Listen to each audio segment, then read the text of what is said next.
You're listening to episode 302 of The Secular Buddhist.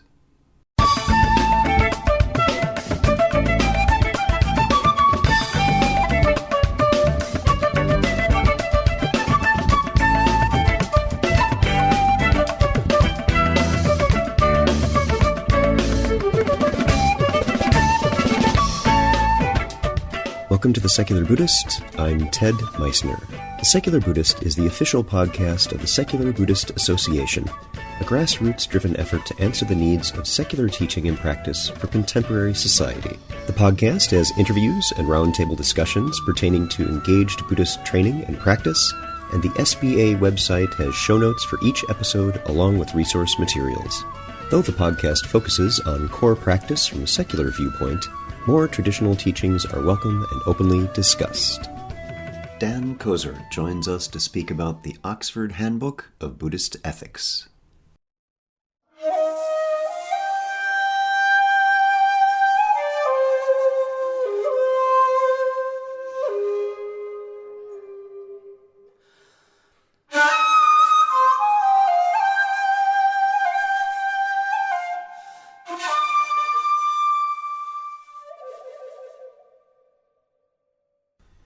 Hi everyone. I want to thank you for supporting the Secular Buddhist Association with your generous contributions. Because of that dana, we're able to continue offering this podcast, the discussions on our website, secularbuddhism.org, and of course our live online practice circle. And if you haven't yet, you're welcome to visit the website and show your appreciation, as we appreciate you listening in and sharing your own voice in this exploration of the Dhamma in our lives. One of the richest aspects of the study of Buddhism is how its ethical framework resonates, or may be a bit discordant, with a particular time and place.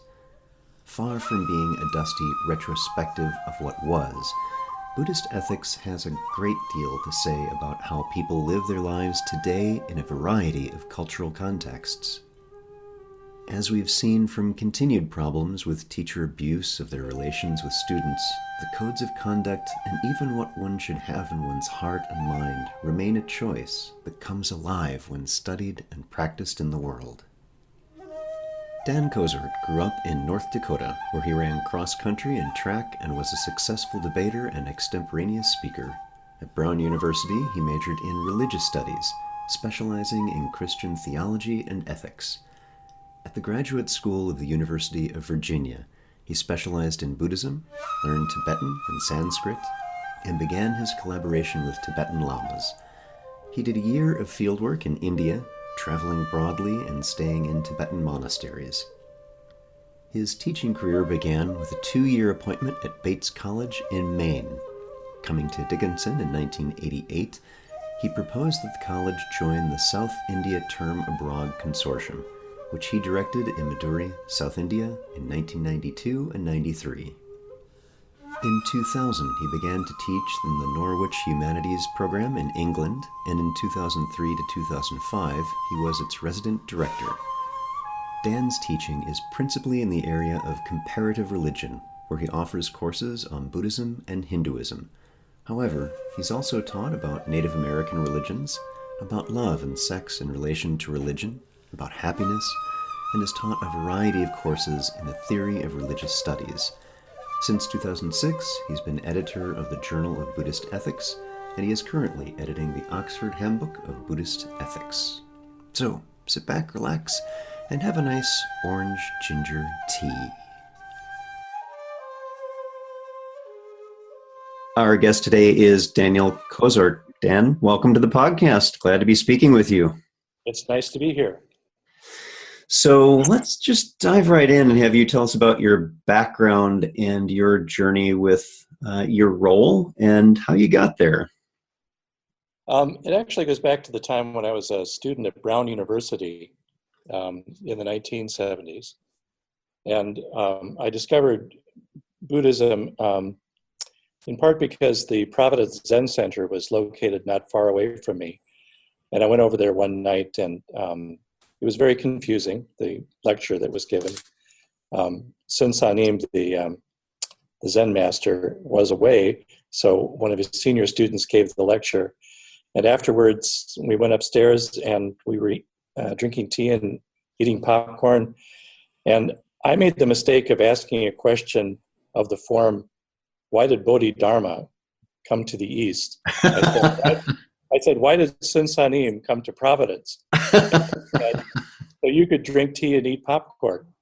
And I thought that was a very disrespectful answer. I was just trying to, learn something about why a Korean Zen master would have come to Providence of all places. But of course, she was trying to do the Zen thing of back to the present moment. Mm-hmm. And, years later, I, realized that he had come to Providence so that I would drink tea and eat popcorn in that place. Because somebody like me would be there at that time, Mm-hmm. meeting the Dharma this way. That was his reason for coming. Anyway, this was a kind of irritant, and it caused me actually to read more about Zen Buddhism, or Buddhism in general. So I got interested, but what I did actually was to follow my girlfriend after graduation down to the University of Virginia, Mm-hmm. where she was getting a master's degree in English, and I was just plotting my next move. And what happened was that I continued a little bit more with this Zen practice because there was a Zen group in Charlottesville and my reading. But I was intending to go to law school. And then I had second thoughts about that. I learned what it is that most lawyers do all day. And I learned that there was a program right at the University of Virginia, right down the block from me, in Buddhist studies. And at that point, I had become a citizen of the Commonwealth of Virginia, so in-state tuition. At that time, it was like $1,700 a year. So I decided that I would take a shot at becoming a professor. And so I applied. And even though I had no academic background in Buddhism, I didn't have any language skills at all, they let me in. and I started to get to know Jeffrey Hopkins, who was my mentor there, and other professors such as Harvey Aronson. At that time, Harvey was a professor at UVA. Now he's co-founder with Ann Klein of the Dawn Mountain Tibetan Meditation Center in Houston, and eventually Tibetan lamas. And although everything was very confusing at first, and Buddhism seemed rather arcane, I started to meet these people who were remarkable, mm-hmm. especially the Tibetan lamas who came to teach at the University of Virginia were remarkable. And so I would say more than anything else, it was my intrigue, that it was intriguing to me that they could be so happy despite the fact that they were refugees, mm-hmm. and had nothing, and their country had been taken away from them. And yet they were much happier than the Westerners that they were interacting with. And so I started to learn Tibetan and Sanskrit, and I still wasn't really committed at that point to going all the way with the program. But Jeffrey kept coming up with financial support, which made it so much easier. Mm-hmm. I didn't have to pay for tuition after that first year. And we were all getting stipends because this is really unbelievable. The Department of Defense was paying us stipends to learn the strategic language of Tibetan. We need as many Americans as possible to understand Tibetan because now Tibet is part of China, mm-hmm. And we're engaged with China in that way. We didn't deny the money. We took it and continued our educations. And it took a long time. I don't think I've ever heard of any more demanding PhD program than the one we had at UVA. Mm-hmm. People normally wrote master's theses, which were in the 250 to 300 page area. Mm-hmm. Dissertations that were immensely long. Mine came in at 750 pages, I think, and it was to that point the shortest dissertation that anyone had done. the basis always was a big chunk of translation. And, then you would work with various Tibetan scholars, first in Virginia and then, in India when you did field work there. So what you would do in the end was to produce something that was a major chunk of a particular Tibetan tradition. Now, I didn't really know enough about Buddhism when I started all of this to understand that the Tibetan part of it was not like the majority of Buddhist thought and practice. It was just kind of one corner of it all. And I didn't realize how special our program was. I didn't realize that there were actually very few places where you could do anything like that sort of study. I'm sort of taking it for granted. But anyway, because of the stipends and so forth, I was able to keep grinding through along with other people who were also doing this.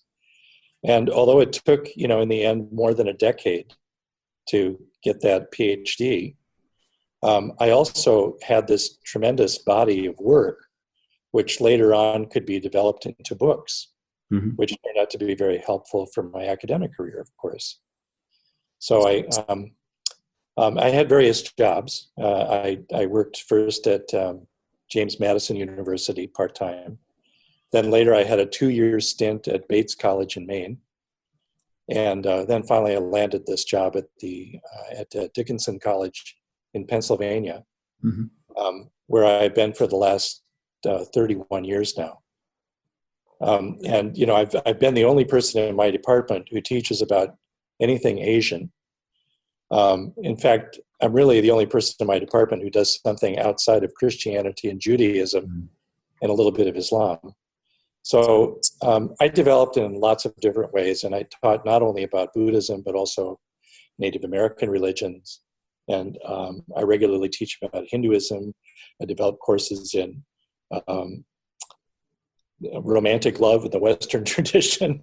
I teach a course called Spiritual Dimensions of Healing. And, I've been able to develop in any sort of way that I wanted to go. But teaching about Buddhism is my favorite thing. I mean, it's the thing that I find most meaningful. Hinduism is the most fun, but Buddhism is the most meaningful. And having the kind of dialogue that I've had with students over many years now about, the teachings of the Buddha and how that's developed in different places in different ways has really been very rewarding. So, so I would say that, teaching is, of course, my main practice. I practice meditation also.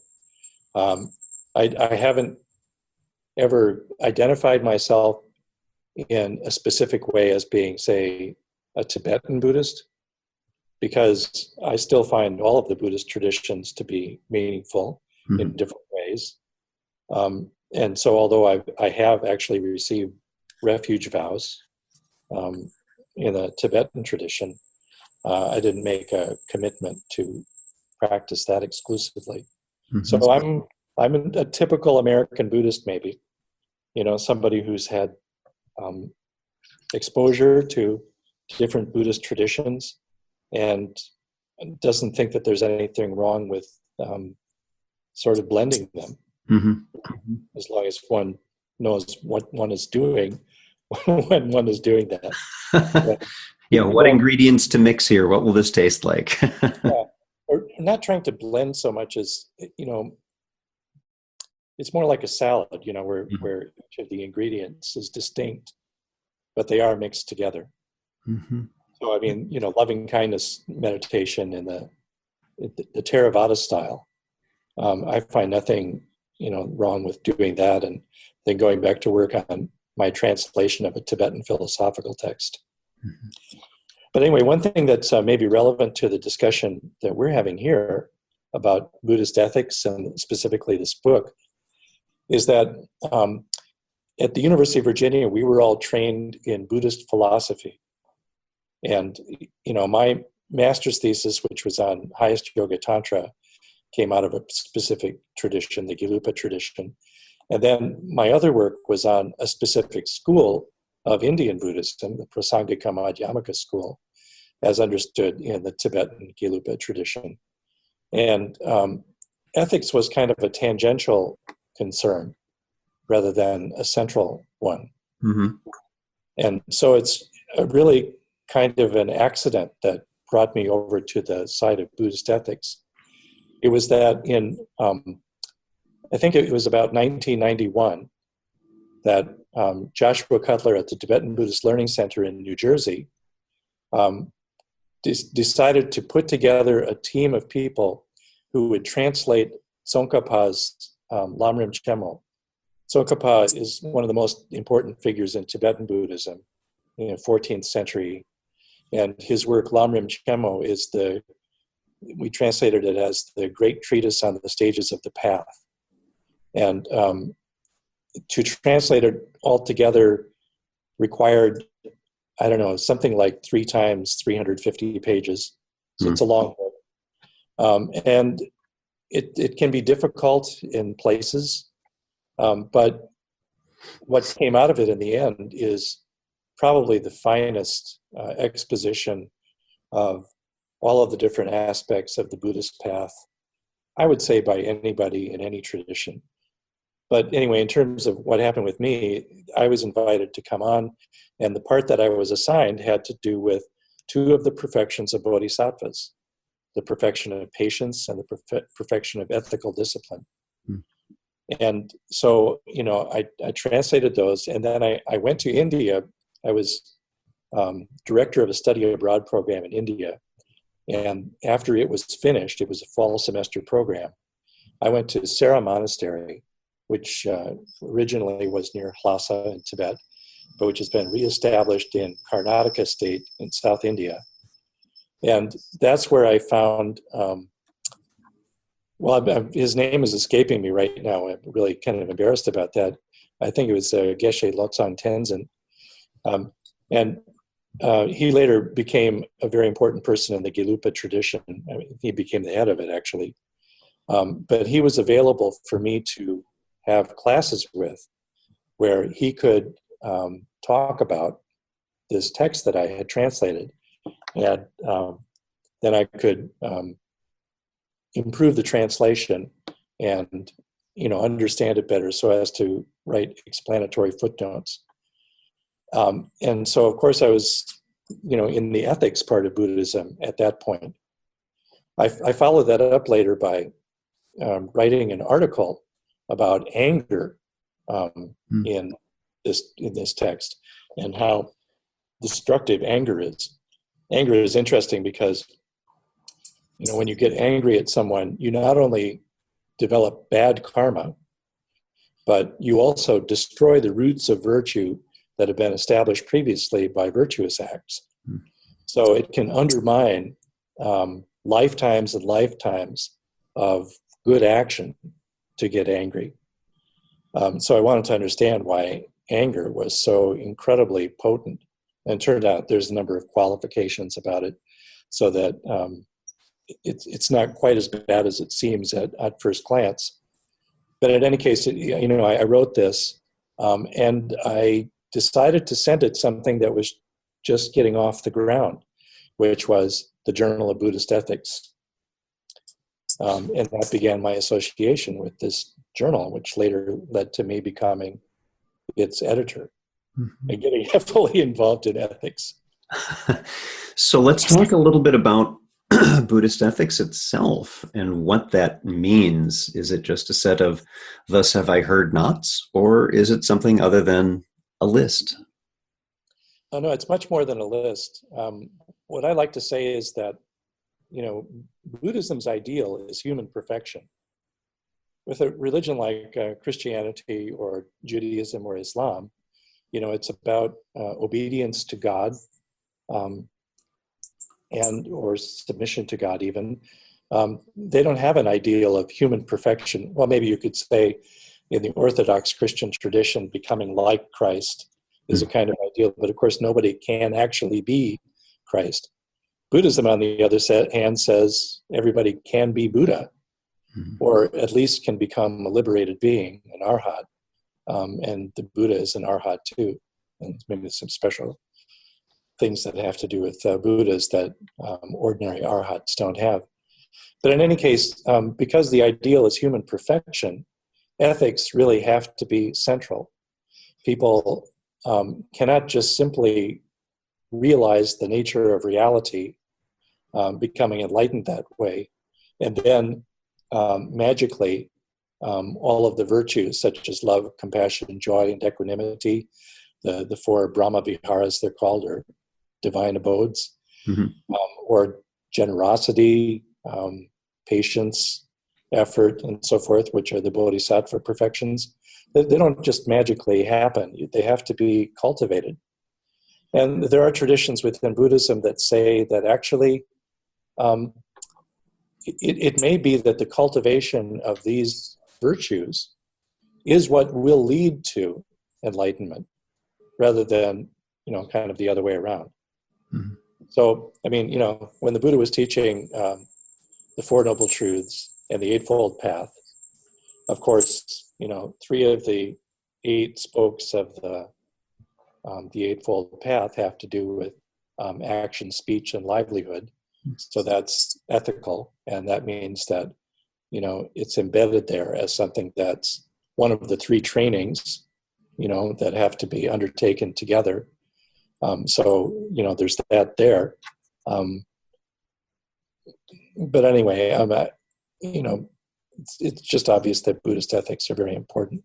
Of course, all Buddhists are asked to take the 5 precepts, which are put in the form of don't do this and don't do that.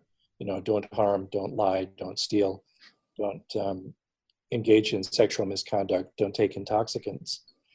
But there's so much more. And for one thing, even the 5 precepts are meant to be training precepts, things that are guides to practice, rather than being commandments that someone has laid down that you will be punished for if you break.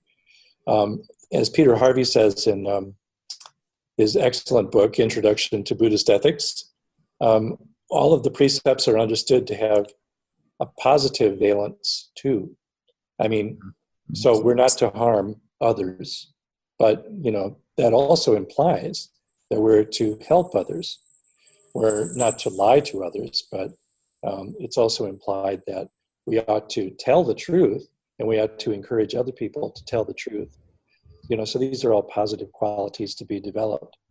And then in Mahayana Buddhism, there's a whole raft of other qualities that bodhisattvas have that are positive qualities, leading to this wonderful state of being a Buddha. So no, not just shall-nots. Yeah, and it's fascinating as you were speaking about this, what was just refreshed in my mind, and I wanted to give you that opening with a question that elicited a very good response about, no, this isn't just a list. This is things that we do, and even the way the training precepts are phrased. In probably Musavada Veramani Sikkapadam Samadhyami, it's undertaking the precept to refrain from, that this is still in one's own agency. It's not relying on some outside, I accept such as my savior, and then you're done, and you don't have to actually do anything yourself other than utter some syllables. That's not at all how it is in Buddhism. Right.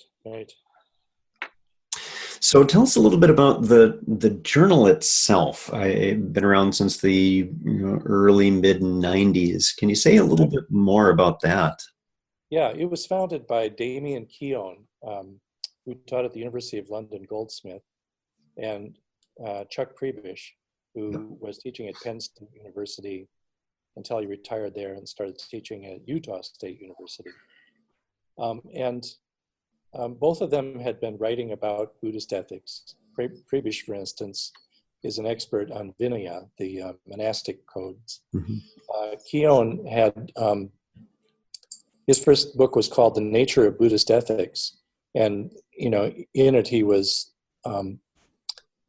covering the general nature of Buddhist ethics, and specifically whether or not it could be identified as one of the families of Western ethics, the deontological ethics or virtue ethics or utilitarian or consequentialist ethics. I don't know how the two of them came together, and I'm not actually sure about how it is that they conceived of the idea of doing an online journal. There were very few academic online journals at the time this one got started. And, it's by far the oldest one that's in the Buddhist world. And so anyway, they started it, and it was housed at Penn State University, and they had, a technical editor there who handled the more difficult things. And it was a lot more difficult at that time to have some kind of graphical interface that other people could come and deal with. I was a web developer at the time. Yes, I remember it well. Yes, okay. I mean, I really don't know about all those things, but I just remember that it was kind of a difficult process. And at first, they really didn't really publish that many articles per year. They did hold online conferences about every 5 years, and they had a greater number of articles then. But basically, in a typical year, they would publish 6 to 8 research articles and 8 to 10 book reviews. And that's how things went along for about the first decade or so. And then in 2006, they decided to retire from doing this. And Chuck Prebish approached me about doing it. And I was thinking that, possibly I had come to their attention by being one of the first people to have published with them. I didn't have an ongoing personal relationship with either one of them. And I think that probably several other people had been asked first, but that's okay. Anyway, at the time, it was 2006, I had come back from 2 years of directing Dickinson's humanities program in England. And I had, before leaving for that, finished a book, Buddhist philosophy. And I just was a little bit at loose ends. I had a project that I was beginning, but which still was kind of in rough form. And I just was intrigued by the idea of doing this, very different thing, which I thought I might do for a year, 2 years, something like that, before passing it along to somebody else. But I got really interested in the process. It's an online journal. People all over the world are sending you things. And, some of them are terrific and some of them are not so terrific. Sometimes people who are still in their early stages of graduate school try to send you something so that they can get published. On the other hand, sometimes seasoned scholars such as Damien or Chuck themselves, send you things. So it's quite a large basket of different sorts of things. And it's about Buddhist ethics. It's not specifically any particular tradition within Buddhism or any specific era, such as contemporary Buddhist ethics versus ancient Buddhist ethics. It could be any of those. In fact, there are 10 different subject areas set forth on the JBE opening page that people can refer to see if what they've got in mind might fit within our parameters. Anyway, we continued to do this, and I had difficulty at first with the technical aspect of things, just because the person who was supposed to do the technical part wasn't always reliable. And I started to learn how to do that myself. And at one point in 2010, I think it was, I worked with people at Dickinson to move the entire thing to a new platform so that it could be handled at Dickinson, and I could do most of the technical aspect myself. We actually made the Journal of Buddhist Ethics a blog of Dickinson, which works out great because articles can be published, but also people can leave comments on the articles, and the authors can reply to the comments and so on. Everything just comes in one on top of another, and then you put it all to bed. An interesting thing about an online journal is that there's no publication schedule. So, if only 6 research articles in a year are worthy of being published, that's all that is published. If the following year it's more like 12, that's okay too. So, those differences. Yeah. And for those who are listening to this episode, I will be linking to that journal, so be sure to go to the episode page for this episode. Well, let's shift a little bit into the book that we want to talk about here. So this is the Oxford Handbook of Buddhist Ethics. And the book it's in chapters from various authors, including the Secular Buddhist Association's own Doug Smith and our dear friend Justin Whitaker. Who else contributed? Who all is in there? Oh my. There's 29 authors altogether. Damien Keown and Chuck Prebish, who I've previously mentioned, are in here. Damien has 2 chapters and Chuck has 1. In full disclosure, Chuck is a dear friend. He's been on the podcast before. Oh, that's good. That's good. And of course, Justin Whitaker and Douglas Smith, as you mentioned. Peter Harvey, the author of Introduction to Buddhist Ethics, is also somebody who we, basically with Damien, Chuck, and Peter Harvey, when we approached them with this project, we said, these are the proposed chapters. What would you like to do? You can have first choice, and then we'll pursue other people to try to come up with authors for the rest of them. A lot of the people who wrote chapters for the book are people who had previously written articles for the Journal of Buddhist Ethics. And so I knew about their work that way. Other people were suggested to us by Damien, Chuck, and Peter, or by other people that we got on board.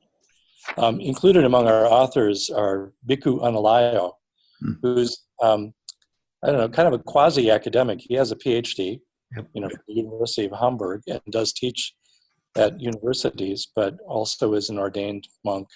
And he lives about 50 minutes away from me at Barry Center for Buddhist Studies these days. Oh, right, yes. He's an amazingly wonderful person, and I've published a lot of his stuff in the Journal of Buddhist Ethics, but he's very, very prolific. And I don't know. It's a long list of people.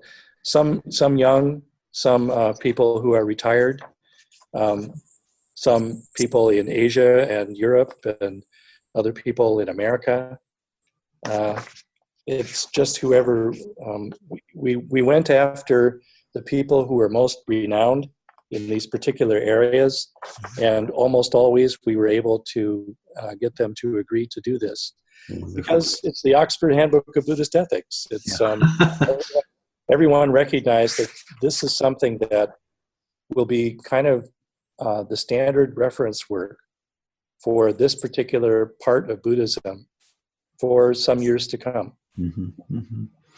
So let's talk about more on the contents rather than the people in there. I'm wondering what some of the interesting things for you that came up in the editing process. If there are any perspectives on Buddhist ethical issues or topics that you'd not considered before or that had a new viewpoint. Were there any surprises in there for you?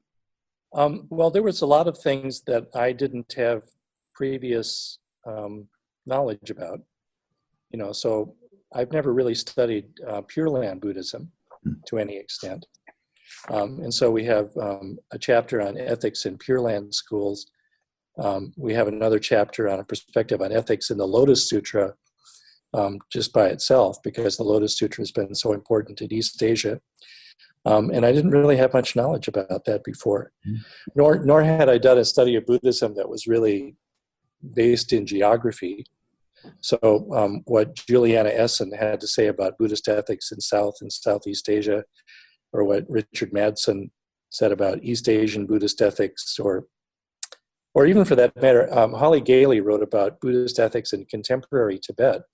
And although I'm supposedly a specialist in Tibetan Buddhism, I really didn't know anything about what was going on in Tibet, in these recent times.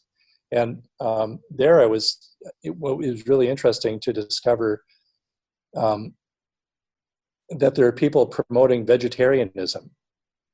I've often surprised students by telling them that very few Tibetan Buddhists were vegetarian. This is something people always expect Buddhists to be.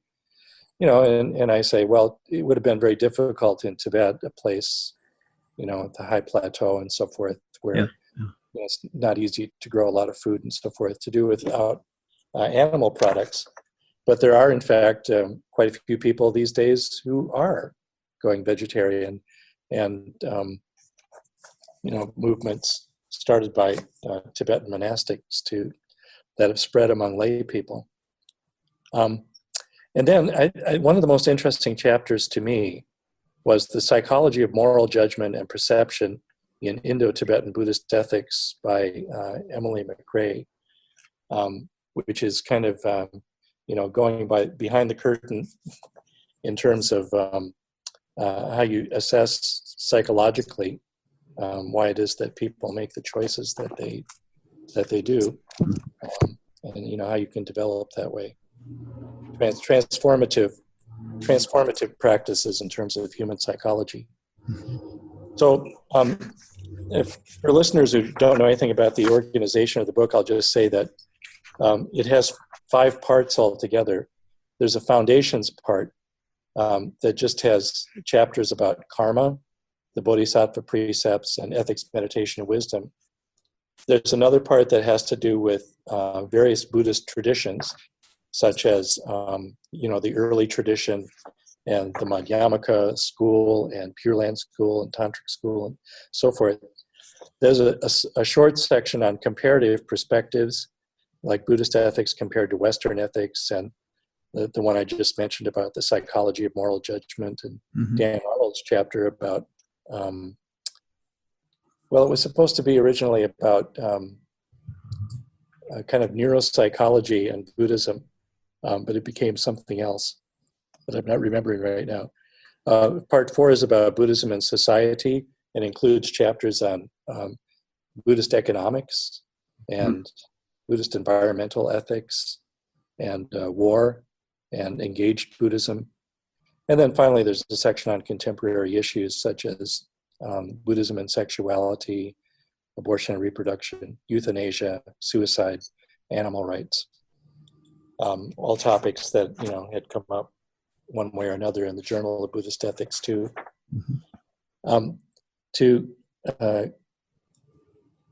Go back a second. Among comparative perspectives, we originally had intended to have a chapter that compared Buddhist and Christian ethics, because we thought that would be interesting. And we recruited Rita Gross to write this chapter because she was somebody, an excellent scholar in Buddhism, but who had long been involved in this Buddhist-Christian dialogue. And she agreed to do it, and she started working on it. And then she suddenly passed away. Yeah. And we found a replacement for her, but we also had bad luck with that person. Also another health problem, preventing that person from being able to do it. And at that point, we decided that it just wasn't essential to have such a chapter in this book, so it went away. We're a little bit luckier with the person originally recruited to do each chapter on ethics, meditation, and wisdom, how these 3 parts of the 3 trainings are related to each other, was unable to complete it. And Justin Whitaker and Douglas Smith said that they would do it. And I was really happy to have them come on. I didn't know Douglas, by the way, but Justin had, well, I don't remember exactly how I came to know of him either, but I think that I'd had him review some things for the Journal of Buddhist Ethics Hmm. early on. So I was familiar with him that way. And I Good knew choices. I approve of both. I knew too that he was a student of Damien Keown. Yep. So he would have that kind of rigor. So that's the content. That's so interesting, and it sounds like a very rich and honestly a very timely document in book form, not just of how things have been in the past and perspectives on that, but really some very contemporary issues too, and comparisons between them. So the richness of those 5 sections is very interesting. Yeah, I would say about half of it has to do with issues that would be of interest to a lot of people, not just people who are scholars of Buddhism. Mhm, mhm. So, Dan, I'm wondering what, upon reflection of the book, is what you feel one of the more interesting or helpful contributions to contemporary Buddhism this book has to make. Well, I think that for a lot of us, it might open our eyes to the breadth of Buddhist ethics. I've been studying Buddhism for decades now, teaching about it for decades. But there are so many different perspectives that are laid open here that I really was not aware of so much before. Mm-hmm. Take, for instance, Michael Jerryson wrote the chapter on Buddhism, war, and violence. And I was not really aware until a few years ago, and largely through his work, of just how often it has been in the past that Buddhists have found a way to justify violence. Mm-hmm. And how much of a part of the Buddhist tradition that it's been. It was kind of shocking to me because, I knew that, of course, Buddhists are human beings, and human beings are going to do all the things that other human beings are doing in other places. Yeah. But I really had not been aware of the ways in which people had managed to justify what they had done as being somehow consistent with the Buddhist tradition, Mm-hmm. even though they were killing other people. Yeah. Yeah. Well, and we see that today with certain segments of Buddhist society treating people from other religions that are inhabiting the same space that they are, and how that's going, and some really quite violent rhetoric we're seeing from some ordained monastics who are fortunately being openly condemned by other monastics who are like, no, that's really not what we're about. That's right, yes. But often those who are willing to take the kind of wrong side of all of this, they speak out and others remain largely silent. Mm-hmm. And so, terrible things have been going on in the name of preserving the Dharma. Right. I think, the Buddha would, he would have some sharp words to say to a lot of the people who have advocated violence against non-Buddhists for the sake of preserving the Dharma somewhere. Right. He would point out this is not Dharma. Dharma means truth, and you're peddling lies in order to make your position viable. Dan, is there anything else you'd like to share with the listeners about the book or your work, or just what you may see for the coming years in Buddhism as it integrates more and more with an increasingly secular society? Well, one thing that this book might do is to facilitate, to some degree, Buddhism's dialogue with other religions and with the forces of secularity, because, now you have many discrete topics that can be compared side by side.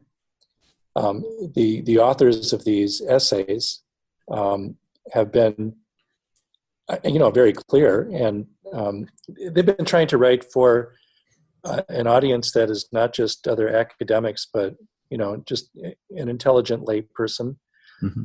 who would stumble in here, who might now see, well, Buddhists actually don't have a single perspective, let's say, on abortion and reproduction, even though that's what you might, suspect. Hmm. Uh, I, for instance, went along for a long time thinking, well, what Buddhism has to say about abortion is this, that um, life begins at the moment that consciousness enters into the fertilized egg, and that once consciousness is there, you have a sentient being, and therefore abortion would necessarily be murder. Right. And you're only talking about degrees of culpability and so forth. But Michael Barnhart wrote the chapter on this and points out that for the longest time, the Buddhist tradition has just been assuming that this is the case, that consciousness enters into the fertilized egg at the moment of conception. That Buddhaghosa of the Theravada tradition wrote this about 1,000 years after the Buddha, and it was nothing more than his opinion. And perhaps there are other perspectives that might be brought to bear here. Hmm. So he examines, when it might be during the process of gestation that there's evidence that consciousness is actually there, Yeah. and comes to the conclusion, well, it may be not until after the first trimester. And if that's the case, then, you have to revisit the question of whether or not abortion prior to that would necessarily be, um, the breaking of the first precept against harming other sentient beings. And anyway, what I found in this whole process was that a lot of issues that I thought were simple are actually a lot more complex, or there are different voices on them, just as there are in other traditions. And so, people can perhaps look at these issues in different ways. It will help facilitate that. Hmm. So I hope that will happen as a result of this. And I should also mention that I think that there's going to be more emphasis on Buddhist ethics in the future, because it is a point of contact, a greater point of contact between Buddhism and modernity, or Buddhism and other traditions, than Buddhist philosophy itself might be. Hmm. And also because there's a growing community of people who work on Buddhism who are interested in Buddhist ethics. And my evidence for that is that we have gotten together a conference on Buddhist ethics, which happened for the first time 2 summers ago here at Dickinson College, and is happening for the second time at the University of Southern California in about 2 weeks. And everybody is quite enthusiastic about this coming conference on the basis of the first one. And I feel pretty certain that it's going to continue on far into the future, and that more and more people are going to want to be a part of it. Although that's a bit of a problem, actually. And particularly, we'll see that grow as we see more and more expanding and welcoming and caring connections between Buddhists of different traditions, and how we recognize that we all do have some very important common threads. That's perhaps one of the fundamental values of the Buddhist sasana. Yeah, it's here in America, we have this amazing phenomenon of all of the Buddhist traditions being present at one time, and people being able to go to Massachusetts, let's say, and to encounter Theravada teachers, Zen teachers, Tibetan Buddhist teachers, and secular Buddhists. Yeah, and the odd secular Buddhist here and there, yeah. And to learn from all of them, and to be able to make some choice about what it is that really resonates with them. rather than it being just a matter of what family you happen to be born into. Right, right. Wonderful, wonderful points. Well, those who are listening again, we're linking to the journal itself on the episode page for this episode, so check that out. And I'll also be putting in not just the Oxford Handbook of Buddhist Ethics, but also links to some other books that have come up in our discussion today. Our guest, Daniel Cozort. Dan, thanks so much for being here. This was a wonderful conversation. We really appreciate your time tonight. Oh, you're very welcome, and I was honored to be asked.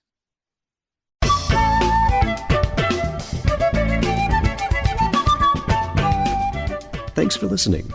If you'd like to learn more about something you've heard in today's podcast, please come visit the SBA website at secularbuddhism.org, and you'll find an entire webpage devoted to this and every episode. Discussion about this episode can be found on the episode page itself, along with show notes. The music for The Secular Buddhist is used by permission from John Kaizen Neptune's CD, Steps in Time.